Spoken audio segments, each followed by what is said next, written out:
네, 여러분 안녕하십니까. 이제 여름이 다가오고 있네요. 제일 힘든 여름 지나고 나면은 시험입니다. 그래서 6, 7, 8, 9 한 4개월 정도 딱 남았어요. 자, 저희 이제 사례형 모의고사 수업을 나갈 건데 오늘은 모의고사가 없죠. 오늘 이제 그 수업 끝날 때쯤에서 범위 알려드릴 겁니다. 어떤 거 공부하고 오시면 된다라고. 다만 그런 게 좋은 건 아니에요. 왜냐면 우리가 이제 마주할 시험은 어차피 모르고 가는 거니까. 그래서 모르고 시험 보는 거에 대해서 어느 정도 익숙해지셔야 되는데 어차피 사례형 모의고사 끝나고 나서 실전형 모의고사라든지 이런 것도 또 있고 하다 보니까 우선은 우리가 답안을 최종적으로 작성할 수 있는 연습을 여기서 한다라고 보시면 될 것 같습니다. 그래서 뭐 이제 더 이상 뭐 수험 생활이라든지 이런 거에 대해서 특별히 얘기할 건 없고 답안 작성이라든지 이런 거에 대해서 좀 얘기를 하고 이제 진도 나가도록 할게요. 자, 답안. 이제 우리가 100점짜리 또는 80점 또는 100점 정도의 시험을 이제 계속 볼 건데 1시간 동안 보겠죠. 50분 동안. 계속해서 이제 여러분들이 시험을 보게 될 거예요. 그때 이제 답안 작성을 완료를 반드시 하셔야 됩니다. 우선 완료하시는 법을 연습을 하셔야 돼요. 무슨 얘기냐면 자, 나는 내용을 다 알고 있어. 근데 내가 답안에다가 이거를 산출하기 위해서는 1시간 10분이 필요해. 그러면 안 된다는 거예요. 내가 만약 내용을 다 알고 있어. 근데 내가 지금 주어진 시간은 50분밖에 없기 때문에 50분에 맞춰서 쓰셔야 돼요. 무슨 얘기냐면 얼굴을 그릴 거잖아요. 우리가 얼굴을 그릴 건데 눈, 코, 입이 다 있어야 돼요. 그런데 얼굴 그리는데 막 눈만 엄청 잘 그렸어. 막 눈썹도 엄청 잘 그렸어. 이 끝나면 얼굴 자체가 완성이 안 되는 거예요. 그러면은 둘 중에서 어떤 게 점수가 높냐 하면은 이게 더 높아요. 엉망진창으로 했어도 어쨌든 처음부터 끝까지 완성이 다 된 게 점수가 나온단 말이에요. 하나는 정말 잘 썼어. 근데 나머지가 없어. 이건 얼굴 자체가 안 되는 거예요. 그러면 점수가 안 나옵니다. 그래서 내가 갖고 있는 역량이 100점짜리 역량이야. 그런데 산출은 1시간 안에 50분 안에 못해. 그러면은 50분에 그거를 맞춰서 추격을 해야 되는 거예요. 잘라낼 거 잘라내고 걷어낼 거 걷어내고 이러한 작업이 필요하다라고 말씀드립니다. 그래서 그거 연습하셔야 된다는 거예요. 다만 그럼에도 불구하고 우리는 지금 모든 게 다 끝난 상태가 아니에요.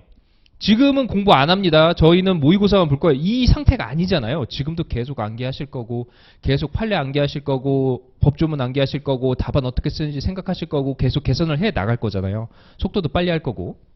그렇기 때문에 우리는 실력 상승과 동시에 답안 산출이라는 걸 이제 두 개 다 하는 거예요.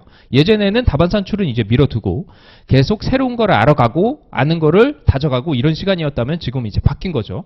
그렇기 때문에 제가 추천드리는 방법은 뭐냐면은 지금 우리가 50분 내로 정해진 시간에 답안을 작성하는 거를 여기서 연습을 하시는 거고 그 다음에 집에 한번 가셔서 내가 할 수 있는 최대 역량으로 한 번씩 작성을 해보세요. 시간 제한 없이.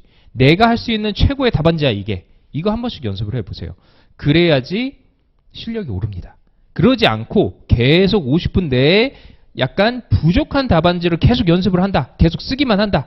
그 다음에 점수 확인하겠죠. 그래가지고 나 이번에 1등이야. 나 이번에 5등이야. 이거 해봤자 그냥 거기서 왔다 갔다만 하는 거예요. 점수가 오르진 않아요. 그렇게 꼭 생각하시고 반드시 웬만하시면 뭐 이거는 뭐 여러분 선택이긴 하죠. 충분한 시간을 갖고 내가 낼 수 있는 최고의 퍼포먼스를 내서 답안 한번 작성해 보세요. 꼭 그 과정을 하시길 추천드리겠습니다. 여기서는 주어진 시간 내에 답안을 작성하시는 걸 연습하시는 거고 그 다음에 집에 가서는 한 번 정도는 이 문제에 대해서는 이 판례 있었지 이 법조문이 있었지 내가 순서대로 쫙 한번 목차 잡고 써보시는 그런 공부 과정을 한번 추천드리도록 하겠습니다. 자, 그리고 또 하나 말씀드리고 싶은 거는 시간 아직도 많이 남아있어요, 여러분. 시간 아직도 많이 남아있기 때문에 너무 쉽게 포기하시거나 그러지 마시고 계속 하시면 좋은 결과 있으실 겁니다.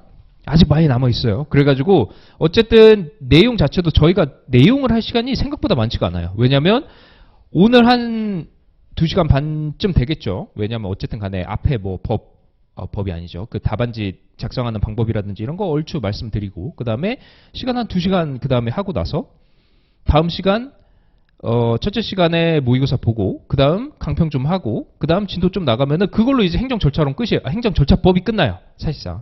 거의 그 정도기 때문에 시간이 많이 없음에도 불구하고 최대한 내용적인 거를 알려드리긴 할 거예요. 최대한 내용적인 걸. 왜냐면 아직 안 끝났으니까. 아직도 여러분, 나 이 부분 잘 모르는데 괜찮아요. 지금 공부하셔도 충분합니다. 아직 시간 많이 있어요. 그렇기 때문에 여러분 아직 끝났다고 생각 안 하셔도 되고, 저도 늦게 공부를 시작을 했는데, 딱 늦게 공부를 시작해서 강의 딱 틀으니까 다 여름쯤 됐죠. 여름쯤 된 이제 그 짧은 강의들 이렇게 틀으니까 다 교수님들이 여러분 왜 지금 와서 이것도 몰라요? 막 이래요. 그러면 그러지 않고 충분합니다. 그때도 충분한 거예요. 어떻게 보면. 그러니까 여러분들 아직 뭐 이제 다 끝났다 이런 생각하지 마시고, 잘 모르시면은 지금부터라도 그 부분 공부하시고 암기하시고 이해하시고 이렇게 하시면 될 것 같습니다. 시간 아직 많이 남아있다 라고 말씀드리고, 자 이제 답안 작성에 대해서 말씀을 드릴게요. 이제 다음 시간부터 답안을 정확히 이제 작성을 하셔야 되니까 기본적으로 시간 말씀드리겠습니다. 우리 50분이죠. 물론 50분은 아니에요. 여러분들 나는 민법 잘 모르겠는데 행정 절차론은 잘 알겠어. 그러면은 당연히 민법에 투자할 시간 일부를 행정 절차론 과목에 투자할 수 있겠죠. 시험 시간에서. 그죠? 왜냐하면 두 개가 같이 합쳐서 100점이니까. 100점이 아니라 100분이니까. 이렇게 보시면 되겠습니다. 그럼에도 불구하고 어쨌든 우리는 합격을 하기 위해서는 골고루 어느 정도는 잘 해야 돼요. 그렇기 때문에 50, 50분 이렇게 당연히 기준을 잡고 가시는 게 맞다라고 말씀드리겠습니다. 자, 목차를 잡아야 됩니다. 맨 처음에 목차를 잡을 거예요. 각 문제별로 목차를 잡을 건데 목차 잡는 시간은 다 합쳐서 8분 이내로 잡으시면 됩니다. 모든 문제 다 합쳐서. 아무리 늦어도 10분 넘어가서는 안 돼요. 그러면은 여러분들 이제 내용 쓰실 시간이 그렇게 충족되지 않기 때문에 8분 정도라고 생각하시고 목차 잡으시면 됩니다. 목차 잡을 때 어렵게 잡지 마세요. 그냥 1, 논, 2, 뭐 법조문 몇 조, 뭐 21조, 이거 왜 그런가요? 뭐 21조, 그 다음에 1, 원칙, 2, 예외라고 쓰지도 마세요. 그냥 예라고만 써요. 다 그냥 내가 알 수 있을 정도로만 쓰면 돼요. 이렇게 그냥 쭉쭉 잡고 나가는 거예요. 막 하나하나 1번 법조문 뭐 21조 뭐 사전통지 그다음에 뭐 원칙 내용 막 이런 거 목차에다 쓰는 거 아니에요. 그냥 대충 그냥 쓰고 넘어가는 거예요. 그다음에 우리는 내용을 답안지에다가 내용을 잘 써야 되기 때문에 목차는 그냥 쭉쭉 치고 나간다라고 보시면 되고, 여러분이 알고 있는 두 문자 이런 것들 그냥 활용해서 따다닥 그냥 내가 까먹지만 않게 쓰시면 됩니다. 8분 정도로 쓰면 된다. 그렇게 보시면 되고, 이제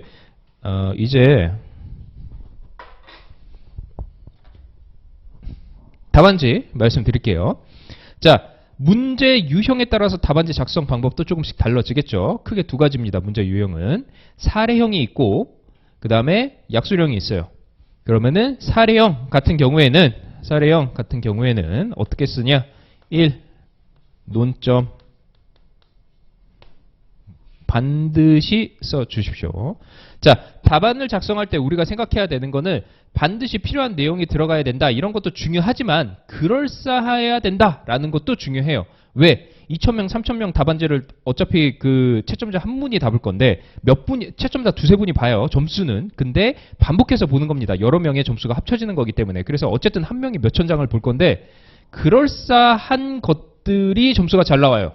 물론 그 내용이 비어있으면 의미가 없긴 하지만 어쨌든 외부적인 골격은 갖고 있어야 된다라고 이해하시면 되겠습니다. 그래서 사례형, 특히나 행정 절차로는 1번 문제 또는 1-1 또는 1-2 이 문제는 거의 무조건 사례형, 행정 절차법 문제가 되겠죠. 사례형으로 나오기 때문에 무조건 논점을 잡아주시고, 논점 나 뭐 잡는 오케이 논점이라고 쓰긴 썼어. 근데 그 아래 보통 한 3줄에서 4줄 정도 논점을 쓰는데 뭘 쓰는지 모르겠다. 자, 그냥 아래로 내려가십시오. 목차만 잡는 거니까. 그 다음에 보통 이제 큰 그 항목은 목차 번호는 로마자로 씁니다. 로마자 대문자로 써요. 자, 그 다음에 본문 내용 쓰면 됩니다. 근거를 제시하는 거예요. 법 답안지에서 제일 중요한 게 뭐냐면은 근거의 제시예요. 근거의 제시. 자, 그래서 보통 문학판검이라고 합니다. 문제점 먼저 제시하고 그 다음에 학설, 그 다음에 판례, 그 다음에 검토 이렇게 제시를 하는데 자, 이런 것까지 암기 안 하셔도 돼요. 그런데 학설, 판례, 검토는 누구 의견인가요? 내 의견이에요. 학설은 누구 의견인가요? 저명한 학자들 의견이 되겠죠. 그 다음 판례는 누구 의견인가요? 그렇죠. 법관들 의견이에요. 실질적으로 적용이 되는 거는 판례가 되겠죠. 그렇기 때문에 근거들 중에서 제일 이제 우두머리 근거는 여기서 얘기 안 한 법조문이 되는 거예요. 법조문. 그렇기 때문에 근거를 여기서 이제 제시를 해줘야 되는데 첫 번째 법조문 써주셔야 됩니다. 법조문. 우리 시험은 특히나 더 그렇죠. 판례가 없는 문제들이 더 많이 있을 수 있기 때문에 그 다음에 센 근거가 뭐냐? 판례예요.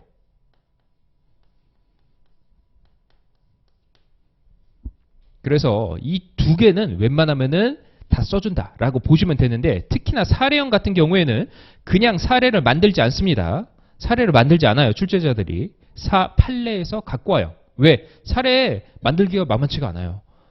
판례에서 갖고 오는데도 불구하고 취소, 무효 이거 하나만 바꿔도 완전히 이의신청 난리가 납니다. 그렇기 때문에 웬만하면 판례에서 갖고 온다. 그러면은 당연히 이 사례를 보면은 이거 비슷한 판례 있었는데 이거 판례에서 그대로 갖고 왔네 이런 게 있을 거예요.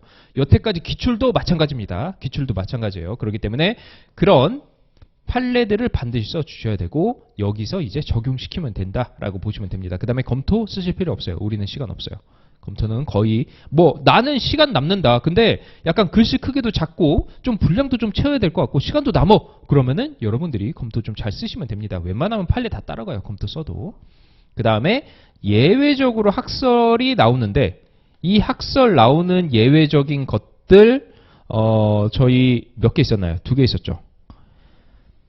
절차의 하자의 위법성 하나 있었고 그 다음에 절차 하자의 치유 여부 있었죠. 그거 빼고는 없어요. 절차론에서 그거 빼고는 없다고 보시면 됩니다. 자, 그 다음에 근거 제시를 했으니까 세 번째로 사례. 죄송합니다. 사안의 해결, 사안의 적용 아무거나 쓰셔도 상관없습니다. 적으신 다음에 판례 내용 그대로 갖다가 사안의 해결 하시면 되겠습니다. 이게 큰 목차예요. 그럼 이제 논점은 뭐 잡으면 되느냐? 거꾸로 가시면 돼요.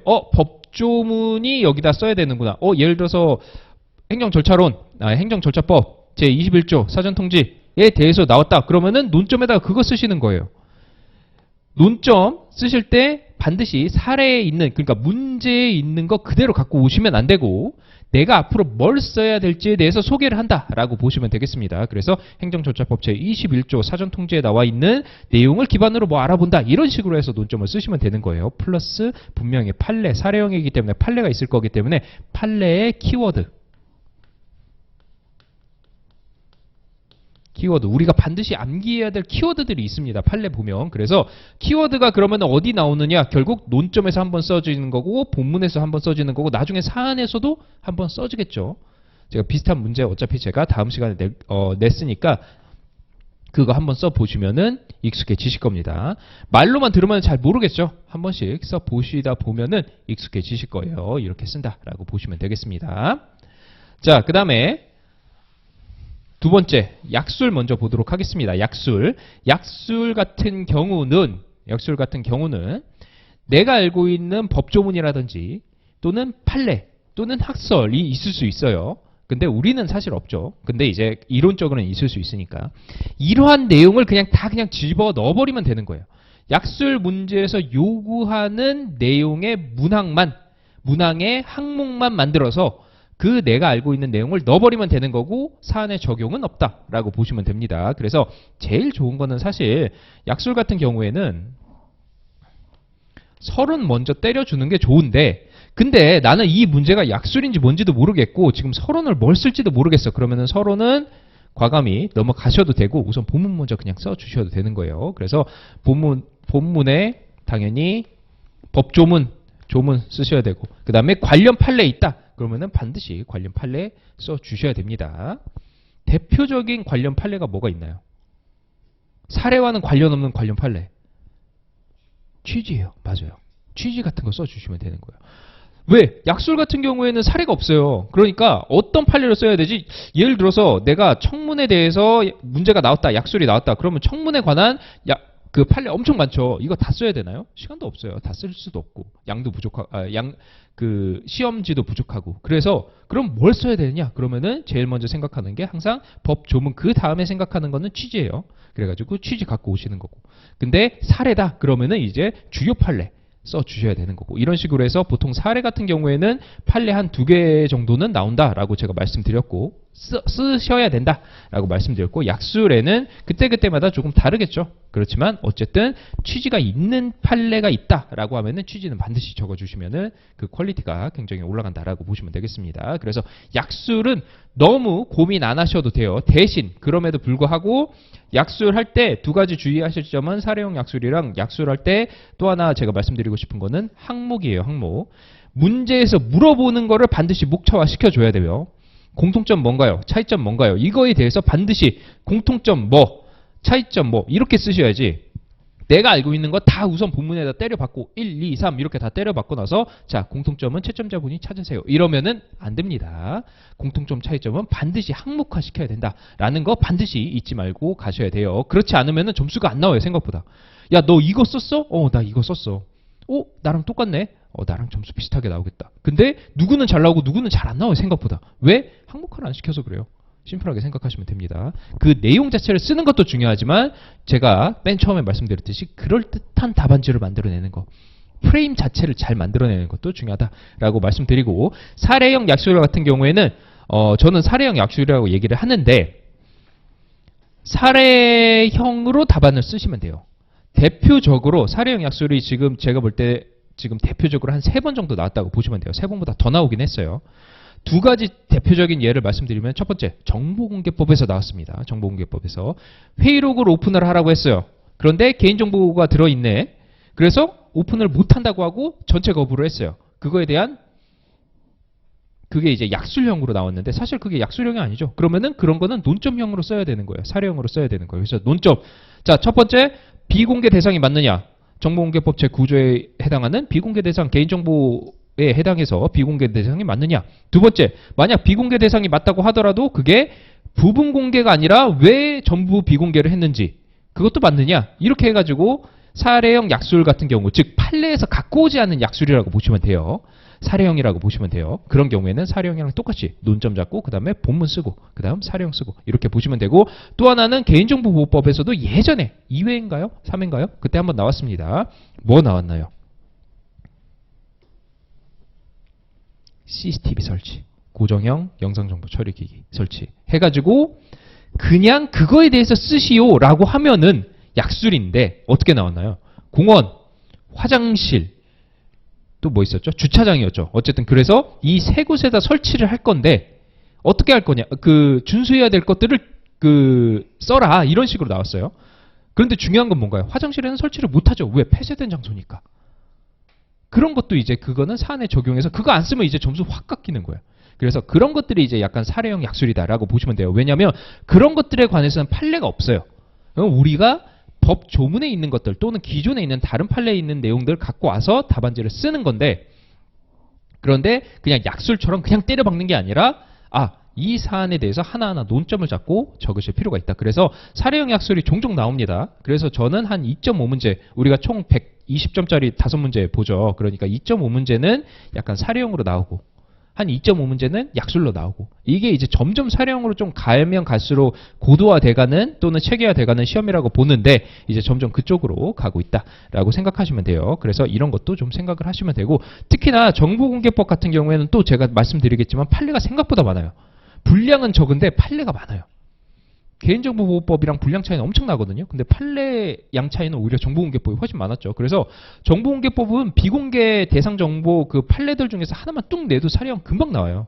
그 안에 있는 판례만 한 10대 개 되기 때문에 한 10년 갑니다. 그걸로만도. 그래가지고 정보공개법 같은 거 사례형 약술이라든지 또는 사례형으로 조금 준비하실 필요가 있겠다라고 말씀드리겠습니다. 그래서 이게 답안 작성에 대해서 한번 말씀드렸어요. 이렇게 답안 작성하시면 되겠다.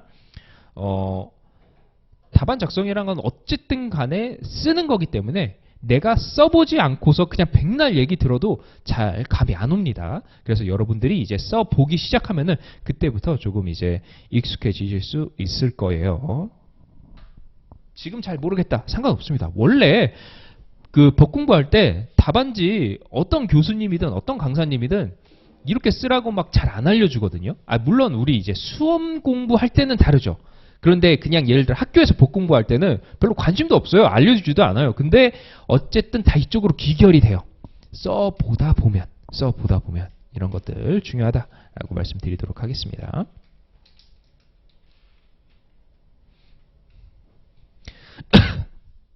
자, 그러면 저희 이제 진도 한번 나가보도록 하죠. 자, 질문 혹시 있으신가요? 네, 나중에 하셔도 됩니다. 자, 그러면은 한번 진도 나가보도록 하죠. 우리 행정절차법. 행정절차론이기 때문에 행정절차법이 가장 중요한 법이고 또 실제로 기출 중에서도 사실 1번, 2번 문제는 무조건 행정절차법에서 나오기 때문에 여러분 반드시 행정절차법을 잘 알고 가셔야 되고 암기할 거 잘 암기하시고 그 다음에 이해할 거 잘 이해하시고 가시면 되겠습니다.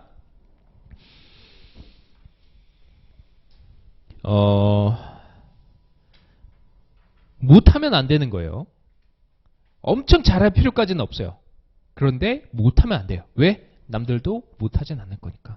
다들 처음이고 또 중요하다는 거 누구라도 다 알고 이렇기 때문에 어떤 강사님이 됐든 어떤 학생이 됐든 수험생이 됐든 다 기본적으로 중요하게 보고 갈 거기 때문에 여러분들 못하시면은 점수가 확 떨어지고 엄청 잘하지 않는 이상은 점수가 높게 나오지도 않고 약간 이런 과목이다라고 보시면 됩니다. 그럼에도 불구하고 우리는 판례라든지 특히나 취지라든지 이런 것들 잘 보고 갈 거기 때문에 충분히 다른 분들과의 차이점, 차별점을 통해서 점수 좀 더 잘 받을 수 있다라고 말씀드리도록 하겠습니다. 자, 우선 기본적으로 보고 갈게요. 우리 기본적으로 우리 한 번씩 수업을 들었다는 전제 하에서 말씀드리도록 하겠습니다. 자, 행정절차법이 적용이 될 건데 행정절차법에서 정하고 있는 행정작용들한테 우선 적용이 되겠죠. 그죠? 그런 작용들이 뭐가 있나요?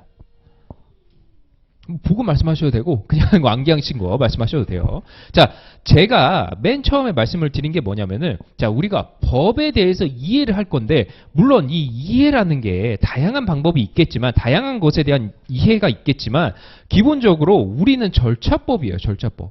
법에는 크게 실체법과 절차법 두 가지가 있는데 실체법의 대표주자는 민법이에요.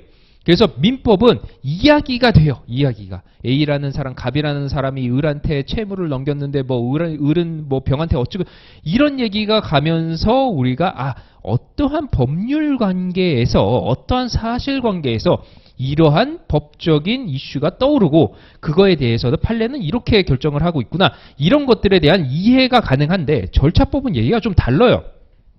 왜? 절차법 예를 들어 사전통지 의견 제출 기간을 10일로 정한다. 이거 어떻게 이해하실 거예요?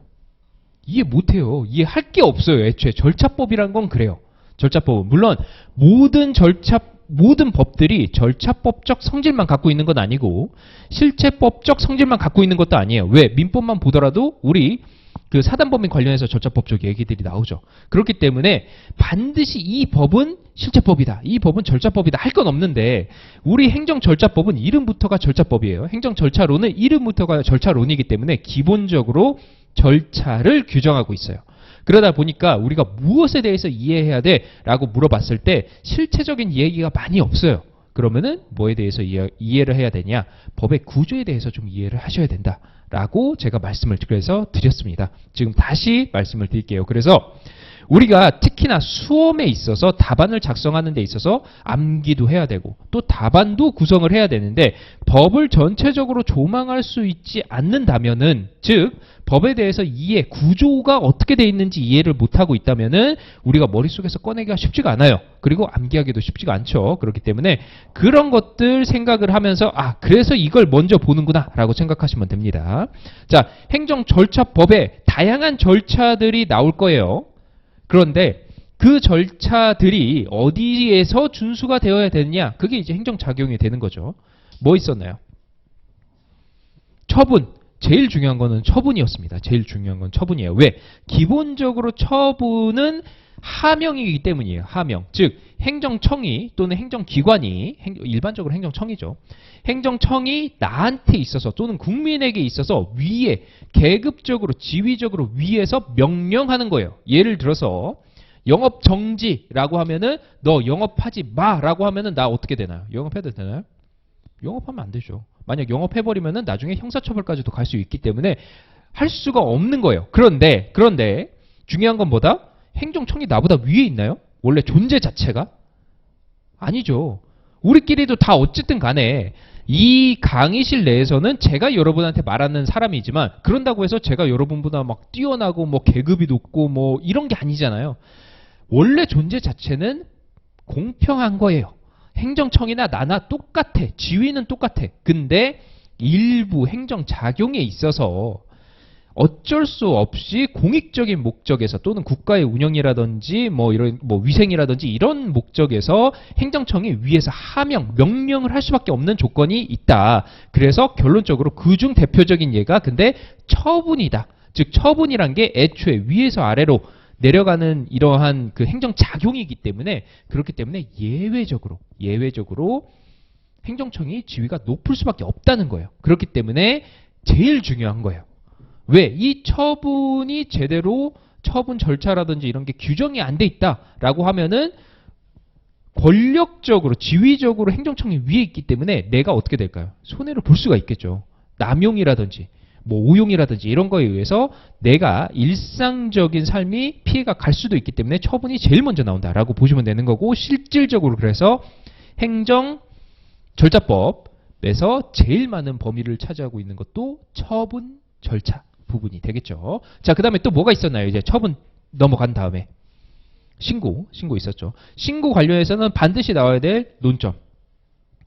신고하면은 그냥 신고 관련해서는 무조건 법조문에는 없는데 뭐에 대해 썼었나요? 그쵸? 수리를 유하는 신고인지 수리를 유하지 않는 신고인지 이 구분 먼저 하는 거예요. 왜냐하면 사실 이게 제일 많이 논점이 많이 나와요. 무슨 얘기냐면 제일 학자들 사이에서 야 신고면은 그냥 신고고 수리가 유하지 않는 거지 그럴 거면은 애초에 그냥 신청으로 해야지 처분을 유하는 신청으로 해야지 왜 그러냐 이런 말도 많이 나오기 때문에 제일 이제 신고에서 제일 먼저 여러분들이 기억해야 될 거가 그거다라고 보는 거고 행정절차법에서는 어떤 신고가 규정되어 있다? 그쵸? 신고를 유하지 않는 즉 그냥 제대로 된 신고서만 내버리면은 그걸로 해서 효과가 발생하는 그런 신고를 규정하고 있다라고 보시면 되는 거고 그 다음 또 뭐 있었나요? 확약이 있었죠. 확약.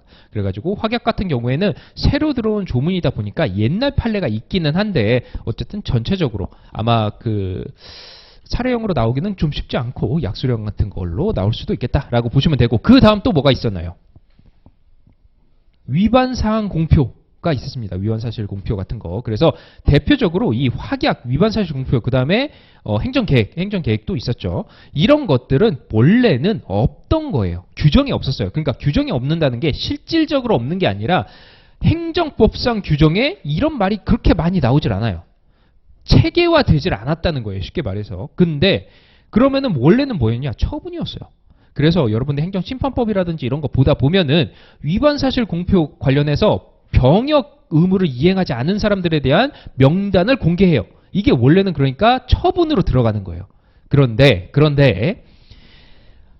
처분성이 있어서 행정소송의 대상이다라고 하는데 그런다고 해서 또 처분이라고 보기는 어려워. 그러다 보니까 절차법에 그 따로 정해진 것들을 갖고 온 거예요. 그래서 새로운 규정들이다라고 보시면 되겠습니다. 그래서 신고가 40조고 그 다음에 40조의 1, 40조의 2 이렇게 해서 새로 들어왔죠. 그래서 판례는 없어요. 만약 나온다면 약수령 또는 사례형 약수령 정도로 나오겠죠. 행정계획 같은 경우에는 조문 하나 딱 있습니다. 그래서 제가 말씀드렸죠. 그 조문 관련된 핵심적인 판례. 그래서 판례에서 뭐 정의라든지 취지라든지 뭐 내용, 이 내용들 쭉 뽑아낼 수 있었다라는 거 기억하시면 되고 그 다음 또 뭐 있었나요? 행정작용. 약간 이제 형태가 약간 달라지죠. 그래가지고 입법예고, 그 다음 행정예고, 그 다음에 또 약간 다른 형태 해가지고 마지막으로 나왔던 게 행정지도. 있었죠. 그래서 그거는 이제 우리 진도 나가면서 한 번씩 체크해 보도록 하겠습니다. 뭐가 있었는지 먼저 여러분들이 알고 있어야지 논점도 제대로 잡을 수 있는 거고, 답안을 쓸 때 이거를 써야겠구나, 저걸 써야겠구나, 이런 것도 여러분들이 머릿속에 그려져야지 잘 나온다라는 거 보고 가도록 하겠습니다. 자, 그래서 오늘은 당연히 총칙 부분 나가고 그 다음에 처분까지 최대한 좀 빨리 나가보도록 하죠. 자, 행정절차법에 정의는 반드시 알고 있어야 되는데 우리 책 보시면 아시겠지만 정의가 없어요. 아니 이거 암기하라고 그 주제별로 준 건데 왜 정의가 없나요? 정의를 문제 내진 않기 때문이에요. 자, 행정절차론에서 행정절차법에 정의를 쭉 쓰시오, 이런 문제는 안 나와요. 그렇기 때문에 하나의 주제로 정의를 묶어놓을 필요가 없어요. 그럼 어디에서 나올까요? 이 정의는 각 절차, 제도별로 나오는 거예요. 예를 들어서 문제가 청문회 문제가 나왔어. 그러면은 청문에 대해서 쓸 때 맨 앞에다 뭘 써야 되나요? 정의 쓰셔야 되는 거예요. 청문이란 행정절차법 제2조 몇 호까지는 여러분 그냥 안 외우셔도 돼요. 그냥 2조가 정의이기 때문에 그냥 2조라고 쓰시면 됩니다. 2조에 따라서 무엇이라고 정의한다, 뭘 의미한다, 이렇게 쓰시면 된다라고 보시면 되겠습니다. 그래서 정의는 각 제도, 절차들마다 책에 보면은 제가 맨 앞쪽에다가 놔놓기 때문에 그런 것들을 이제 체크하시면 되는 거고, 다만 정보통신이라든지 정보통신망이죠. 이쪽은 뭐 굳이 좀 암기 안 하셔도 되긴 하는데 청문, 공청회, 행정지도 이런 것들은 다 암기를 하셔야 된다라고 말씀드리도록 하겠습니다. 자, 그리고 행정청이라고 제가 계속 얘기를 하는데 행정청은 뭔가요? 행정청은 행정기관에서 의사표시기관이라고 보시면 돼요. 그리고 당연히 의사표시기관은 장들이죠. 그래서 시장, 군수, 도지사, 지자체는 이럴 테고, 만약 중앙행정기관이다 그러면은 장관, 뭐 이런 식으로 되겠죠. 또는 뭐 대통령, 국무총리 이런 식으로 될 겁니다. 이렇게 보시면 될 것 같아요. 근데 예외적으로 뭐 과장급에서 행정표시가 의사표시가 나올 수도 있어요. 그러면은 그런 경우도 맞긴 한데 우리는 그런 것까지 디테일하게 알 필요 없이 행정청이 그러기 때문에 처분이라든지 이런 이제 행정작용의 주체구나라고 보시면 되고, 예외적으로 행정기관이 나오는 경우는 행정지도죠. 왜? 담당 공무원이 가서 얘기를 하는 것도 행정지도는 어떠한 효과를 발생시키기 위해서 하는 행정작용이 아니기 때문에 유효한 거예요. 유효하다라고 보시면 되겠습니다. 그런 것도 나중에 한번 체크하고 가도록 할게요. 자, 그래서 한번 넘어가 보면 첫 번째로 적용 범위죠. 적용 범위.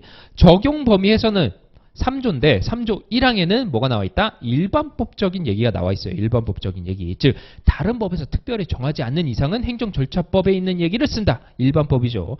이 일반법은 우리 행정절차론에 나와 있는 대부분의 법들에 다 포함되어 있습니다. 여러분들 다 아시겠지만, 한 번씩 보고 와서 아시겠지만 다 이 법들은 그래서 이름들이 다 기본법들 많이 나와 있어요. 그죠? 그래서 행정조사도 행정조사 기본법, 행정규제도 행정규제 기본법, 다 이래요.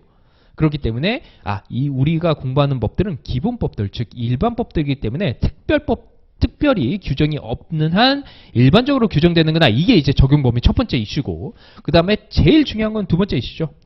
그래가지고 적용 범위 관련해서는 제3조 2항에 나와 있는 각 호를 어떻게 해야 된다? 첫 번째 암기하셔야 되는 거죠. 첫 번째로 암기하셔야 되는 거고, 두 번째로 그 중에서도 중요한 게 몇 호였나요? 9호였죠. 왜? 예를 들어서 앞에 있는 것들은 사법부적인 것, 즉 재판, 법원의 재판 관련된 거, 또는 국회에서 뭐 동의를 얻은 거, 이런 것들, 사법부, 입법부 관련된 것들이었죠. 또는 헌재, 심판, 뭐 그 다음에 또 이제 감사원, 그 다음에 선관위, 이런 것들이었어요. 그래서 명확해요. 명확해. 그래서 논란이 없어요. 근데 9호는 뭔가요? 그렇죠. 병역법 관련된 거, 그 다음에 공무원 인사 관련된 거, 그 다음 외국인 출입국 뭐 이런 거 관련된 거였죠. 그런데 거기서 끝났나요? 그게 아니죠. 뭐였나요? 추가적으로 나온 게. 그렇죠. 성질상 곤란하거나 불필요하거나 준하는 절차를 거쳤거나 이 경우가 있다 보니까 이게 뭔가요? 이게 이제 실체법적 얘기인 거예요. 야, 그래서 그러면 성질상 불필요한 게 뭔데? 성질상 곤란한 게 뭔데? 이거 모르잖아요. 성질상 곤란한 거에 여러분 기준이 어떻게 되나요? 모르는 거예요. 그렇기 때문에 이제 논란이 되는 거죠. 그래서 야 이건 성질상 곤란한 거야. 이 사건에 대해서 이거는 성질상 곤란한 거야 라고 왜 판례가 맞다 아니다라는 얘기가 나오는 이유가 우리가 그 기준이 없어요.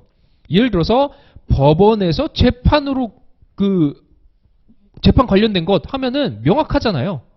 또는 국회 의결을 거친 것 하면은 명확하잖아요. 의결이 있는지 없는지 이게 명확하니까 문제가 없는데 이런 성질상 곤란한 것 또는 뭐 준한 것 이미 필요한 과정에 준한 것 이런 것들은 판단을 우리가 내리기가 힘들다는 거죠. 누군가한테는 내가 볼 때는 저거 곤란해. 누군가한테는 내가 볼 때는 곤란한 거 아닌데? 이래 버리면은 결국 그 법관 앞으로 간다라고 보시면 되고 그래서 논란이 많은 거다라고 보시면 되겠습니다. 그래서 기본적으로 1호부터 9호까지 반드시 암기를 하셔야 되는 거고 암기를 할 때도 제가 말씀드렸죠. 사법부적인 거 그리고 뭐 입법부적인 거 그 다음에 이제 그 어디에나 다 있는 국가 그 안보 공공 위협 뭐 이런 것들 플러스 N 다음에 예외적으로 제9호 병역 외국인 공무원 이렇게 있었죠. 그래서 그거 반드시 암기를 하셔야 되는 거고 그 다음에 이제 9호 부분이 또 중요하구나라는 거 이제 체크를 하셔야 된다라고 보고 그러면은 이것들 다 뭔가요? 여러분들 다 기억나시나요? 이거 우리 공부했던 적용 범위의 판례들이에요. 싹 다 관련 판례들이에요. 여러분들 다 알고 가셔야 되는 겁니다. 그런데 판례를 여러분들이 처음 우리가 공부하는 게 아니기 때문에 다 볼 필요가 없어요. 왜? 중요한 문구는 계속해서 반복해서 나와요. 그래서 우리가 다 볼 필요는 없고 판례 딱 보면 제가 맨 처음에 뭐 하라고 말씀드렸나요? 이거는 해당이 되는 거야. 이거는 해당이 안 되는 거야 해서 OX 먼저 치셔야 돼요. 무슨 얘기냐면 사례형 즉 판례가 문제로 나왔다라고 하면은 사안의 적용도 중요한데 이 사안의 적용이 결국 판례의 내용을 따라갈 거란 말이에요. 근데 판례는 안 된다고 했는데 난 된다고 했어. 그러면은 여러분들 점수 확 깎이는 거예요. 오답이에요 사실상. 우리는 논술형으로 문제를 풀지만 결국 답은 나와 있습니다. 답은 거의 그냥 판례라고 보시면 돼요. 아주 예외적으로 뭐 학설의 어떤 뭐 통설을 따라가고 이런 경우가 있긴 한데 최소한 우리 행정 절차 론에서는 거의 없다라고 보시면 됩니다. 그렇기 때문에 딱 보면은 자 한국방송공사 사장의 해임 관련해서는 행정절차법이 적용이 되나요 안 되나요? 됩니다. 그러면은 동그라미 이렇게 해서 그렇게 기억을 하셔야 되는 거예요. 자, 그 다음 사관학교 생도처분. 자, 이거는 중요한 판례입니다. 정말 중요한 판례예요. 왜? 시험에 나올 거거든요. 어떤 시험? 다음 시간 모의고사. 제가 말씀드렸습니다. 그리고 실제로 시험에 나올 수도 있어요. 자, 사관학교 생도 최고처분 어떤 판례였나요? 어떤 사관학교였나요? 삼사관학교.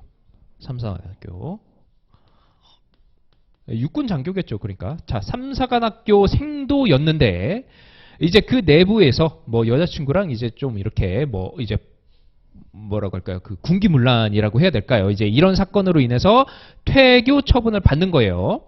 그래가지고 근데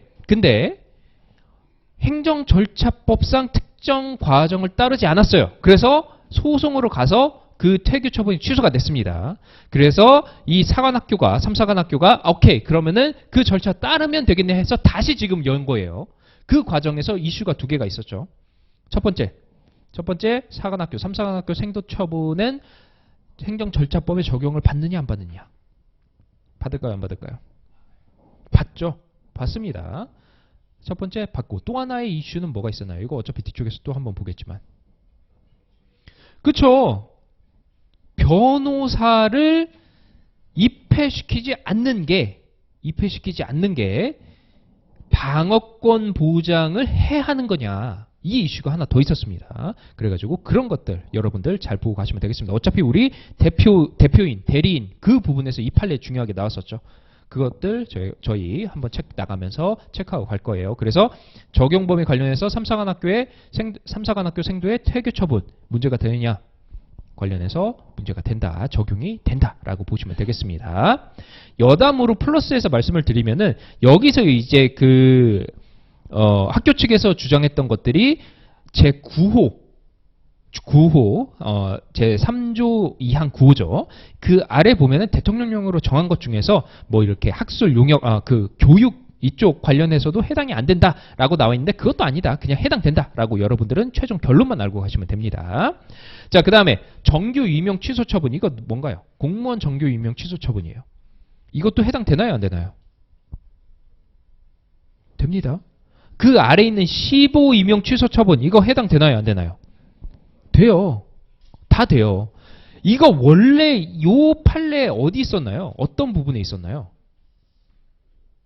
문서주의에 있었어요. 문서주의. 그래가지고 문서의 내용대로 우리가 처분의 내용을 파악해야 되는가 또는 그 외 내용까지 같이 파악할 수 있는가 이 문제가 있었습니다. 그래가지고 15 임용 취소에 대해서 문서가 날라갔어요. 처분이 날라갔어요. 너 15 임용 취소야. 근데 지금 이 공무원은 정규직이에요.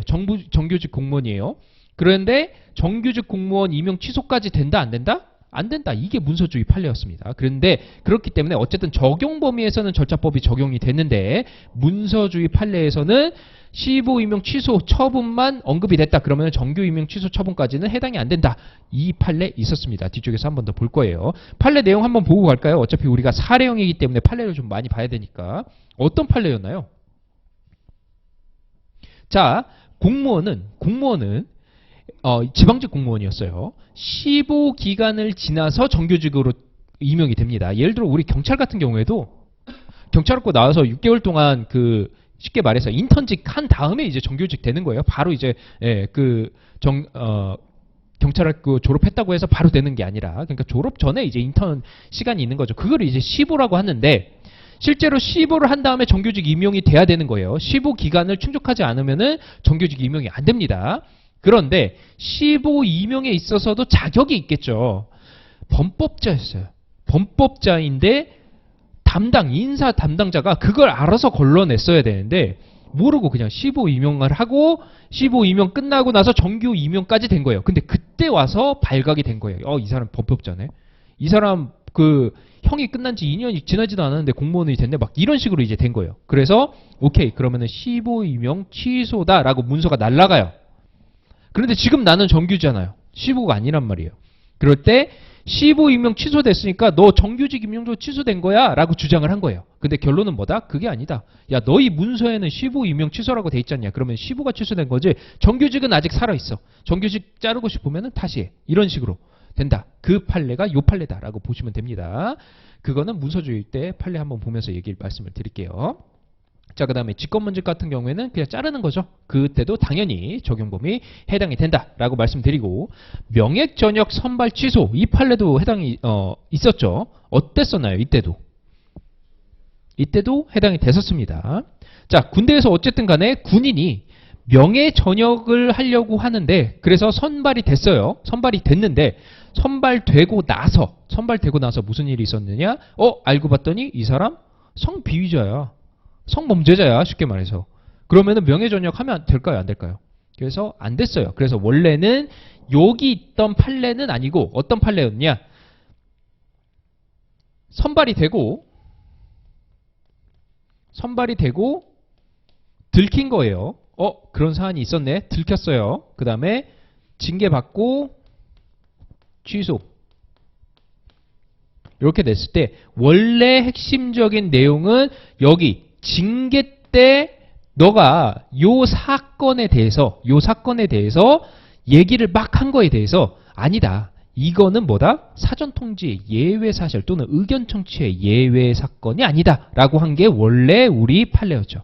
기억나시나요? 그래가지고 징계 때 네가 아무리 뭐 변론을 하고 막 이제 서로 간에 싸우고 했어도 행정청이랑 이제 취소자가 되겠죠. 이 군인이랑 싸우고 했어도 취소 처분에 대해서 뭐다? 의견 청취 또 해야 된다. 이 판례 기억나시나요? 그 판례였어요. 그런데 그에 앞서서 적용 범위에는 들어가느냐? 당연히 들어간다. 라고 보시면 되겠습니다. 진급 낙초 취소 처분도 똑같아요. 자, 그러면은 이쪽이 다 해당되는 거구나. 적용되는 거구나. 행정절차법에 적용되는 거고 그러한 논점 하나씩 갖고 있구나 라고 보면은 반대쪽 군인일 때 이제 보직 해임 나오는 거고 그냥 보통 공무원일 때는 직위해제 나왔었죠. 해당됐었나요? 안 됐었나요? 행정절차법이 적용이 된다 안 된다? 안 됐었죠. 그래서 이쪽은 아니었다. 잘 알고 가시면 되겠습니다. 딱 문제를 봤다. 근데 직위해제가 나왔다. 그러면은 이거 적용범위 문제가 될 수 있겠구나 라고 하면서 행정절차법에 적용범위 쫙 쓰고 판례는 직위해제는 해당되지 않는다고 판시했다라고 이렇게 쓰시면 되겠죠. 자, 채용계약 해지 판례도 있었습니다. 채용계약 해지.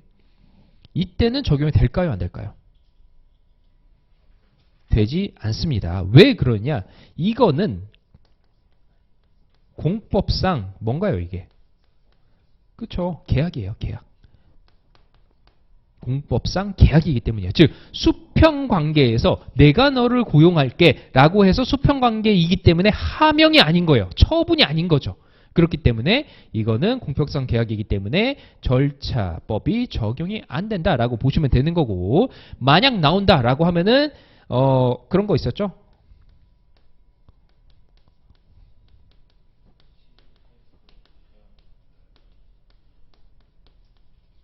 위촉 또는 위촉 해지 이런 말 이제 나온다. 위촉자 나오면은 공법상 계약이구나 이렇게 보시면 됩니다. 그래서 절차법에 적용이 안 된다. 그래서 어떤 내용이 어떤 판례가 어떤 사례가 절차법에 적용이 되는 사례인지 아닌지 잘 구분하고 가시면 되는 거고, 웬만하면 적용되는 사례가 나올 겁니다. 왜?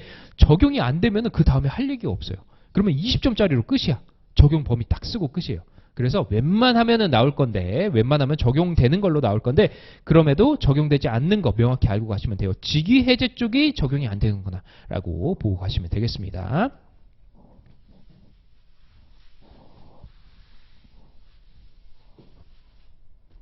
그 다음에 예외적으로 이제 공법상 계약, 위촉, 단원 위촉 이런 얘기들 나왔다라고 하면은 적용이 안 되는구나 라고 보시면 되겠습니다. 자, 그래서 책 한번 살짝 보실까요? 책 한번 살짝 보시면 우리 이제 주제별 요약집 책이 되겠죠. 첫 번째 페이지 9페이지 보면 행정절차법 제3조 1항의 취지입니다. 1항의 취지가 뭔가요? 이게 일반법을 정해놓은 취지가 되는 거예요. 2항의 취지가 아닙니다. 적용 예외의 취지가 아니다라는 거 체크를 하시고 이 취지 같은 거 한번 체크하고 가시면 되겠고, 예외적으로 그래서 3조 1항에 해당하는 판례가 바로 이 아래에 있는 사립학교법의 시정요구. 무슨 얘기냐?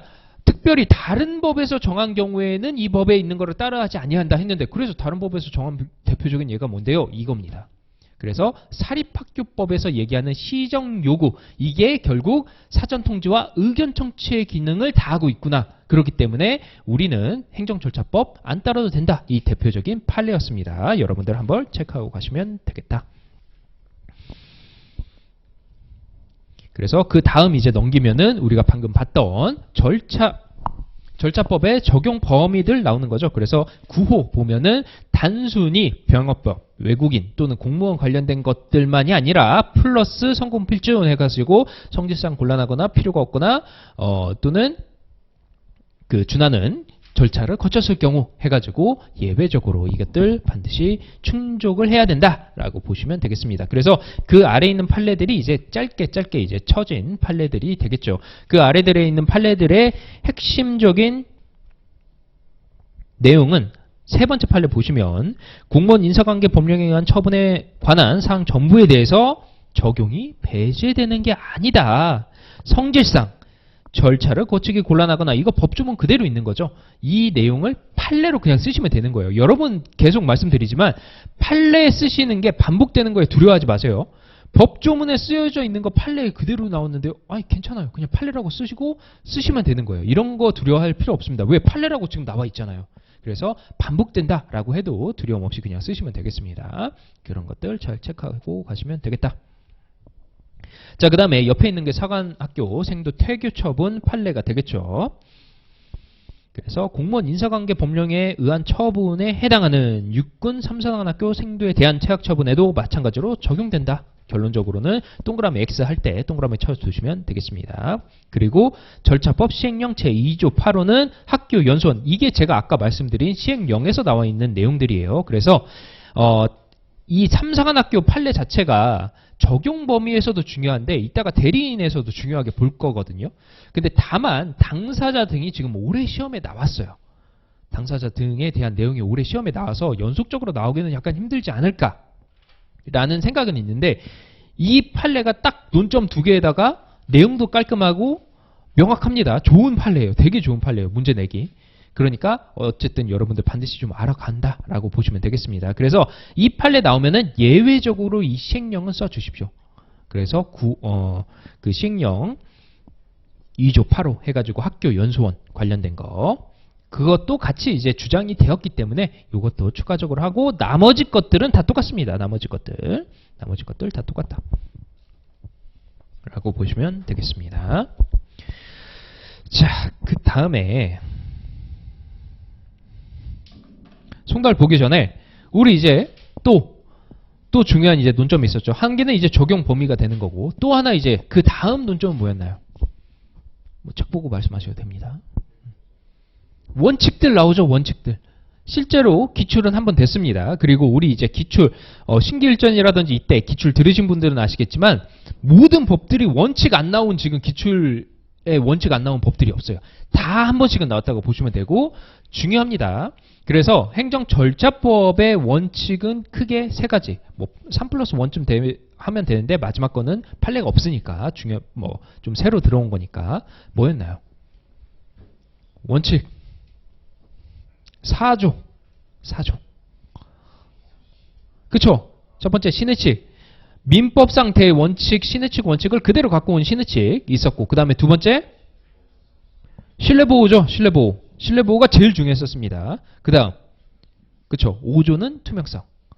그 다음에 5의 2 해가지고 행정업무의 혁신 뭐 이런 것들이 이제 새로 들어왔는데 혁신 관련해서는 그냥 이제 법조문이죠. 법조문이기 때문에 여러분 그냥 암기하고 가시면 되는 거고 그러면은 판례에서 중요한 내용은 뭐였다? 신뢰보호. 신뢰보호죠. 신뢰보호. 신뢰보호 관련해서 여기서도 중요한 판례가 있었습니다. 어떤 판례 있었나요? 최근 판례. 그쵸. 국적판정 판례가 있었죠. 그래가지고 혼외자야. 한국인 남자랑 중국인 여자랑 결혼을 했는데 결혼하기 전에 혼외자가 있었어요. 그래서 이 혼외자가 한국인인 줄 알고 살다가 성인이 되니까 주민등록증도 나오고 국가 장학금도 받았어요. 한국인만 할 수 있는 걸 받은 거예요. 그런데 성인이 딱 됐더니 어떻게 됐다? 너 한국인 아니잖아. 이렇게 된 거예요. 그래서 국적 판정을 요청을 했을 때 결론적으로는 뭐다? 한국인이 맞았다. 그 근거가 뭐였다? 신뢰보호다. 왜? 이 사람이 비록 문서적으로는 한국인이 아니었어요. 그 당시에는 중국에다가도 출생신고가 안 돼 있었기 때문에 무국적자긴 하지만 여태까지 살아오면서 주민등록증을 발급을 한다든지 이러한 행동들이 신뢰를 줬기 때문에 한국인이라는 신뢰를 줬기 때문에 이거는 특별 귀화가 아니라 한국인으로 국적 판정을 해줘야 된다. 이게 판례의 핵심적인 내용이었습니다. 그래서 신뢰보호 원칙이 적용되기 위한 요건들이 있었죠. 4+1이라고 했는데 어떻게 됐었나요? 첫 번째, 공적인 견해가 있어야 된다. 두 번째, 귀책 사유 없이 신뢰를 했었어야 된다. 세 번째, 그에 따라서 행동을 했었어야 되죠. 그 다음에 네 번째, 그런데 행정청이 다르게 그에 반한 처분을 내리거나 의견 표시를 했을 때 그때 이제 신뢰보호의 원칙이 적용된다라고 하고 플러스 공공의 이익을 해치진 않아야 된다라고 보시면 되겠습니다. 막 지금 전쟁이 났거나 이런데 갑자기 말이 달라졌다라고 해서 그게 이제 문제가 되면 안 되겠죠. 지금 난리가 났는데. 그래서 그 내용들이 12페이지 보면은 나와 있겠습니다. 11페이지부터 보시면 돼요. 강행규정 우선 원칙의 판례는 이거는 이제 민법상 판례를 갖고 온 거다라고 보시면 되겠습니다. 신의칙을 적용할 때는 강행규정에 우선할 수 없다. 이 얘기예요. 대표적인 예가 뭐였나요? 최저임금. 우리끼리 시간당 5,000원으로 정하자라고 해서 최저임금을 적용하지 않았어요. 그러면은 최저임금이라는 강행규정을 정해놓은 의미가 없어지겠죠. 그러니까 그런 거는 신의칙에 우선한다. 강행규정은 신의칙에 우선한다. 그 판례였고 나머지 것들은 신뢰보호 요건 해가지고 총 4개 나와 있죠. 그 다음에 플러스에서 신뢰보호 판단 기준 보면은 행정청에 공적 견해 표명이 있었는지를 판단할 때에는 이것도 이제 추가해 주시면 좋죠. 행정 조직상의 형식적인 권한 분증에 구애돼. 이게 왜 나왔냐면 이렇게 생각하시면 돼요. 주민등록증은 어디서 내주나요? 시장이 준다고 보시면 돼요. 시음동장 이쪽에서 즉 이 그 행안부 쪽에서 내준다고 보면 되는데 국적 판정은 어디서 해요? 출입국에서 하잖아요. 법무부에서 해요. 서로 다르잖아요. 그럼에도 불구하고 너희 권한이 서로 다른데, 그러니까 똑같은 기관이 서로 다른 얘기를 하면은 빼도 박도 못하고 그거는 맞는 건데, 서로 다르다고 해도 너희 그래도 같은 행정부 소속이잖아. 같은 대한민국 그 행정기관으로서 의견 표시를 한 거잖아. 이 얘기라고 보시면 되겠습니다. 그래서 형식적인 권한 분쟁에 구애될 것은 아니고 담당자의 조직상 지위와 임무, 해당 언동 등을 하게 된 경위, 이에 대해서 신뢰 가능성을 비추어. 이것도 마찬가지예요. 추가적으로 그 뒤에 담당자의 언행, 이런 게 나온 이유는 과장이 나한테 신뢰 보호 원칙을 적용할 만큼의 어떤 의사 표시를 했어. 근데 예를 들어서 부장이 안 된대.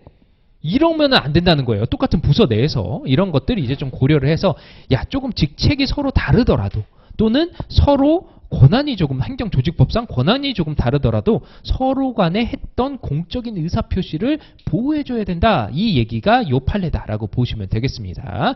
나중에 이제 어쨌든 신뢰보호 문제가 나왔다라고 하면은 이 얘기를 좀 추가해 주시면은 여유가 되시면은 좋겠다라고 말씀드리도록 할게요. 그 다음에 아래에 있는 신뢰보호 예외 같은 경우에는 일탈, 남용, 이런 경우 또는 공공의 이익을 훼손할 경우에는 적용하기 힘들다. 이 판례가 이제 나와 있다라고 보시면 되겠습니다. 투명성이랑 그 행정업무 혁신 같은 경우에는 이거는 판례가 없어요. 그래가지고 사례형으로 나오기는 힘들고, 만약 원칙에 대해서 써라라고 하면은 이 내용들을 여러분들이 좀 단순 암기해서 써야 되는 내용이다 보니까 좀 넘어가 보도록 하겠습니다. 그래서 저희 이제 당사자 등부터는 다음 시간에 계속하도록 할게요.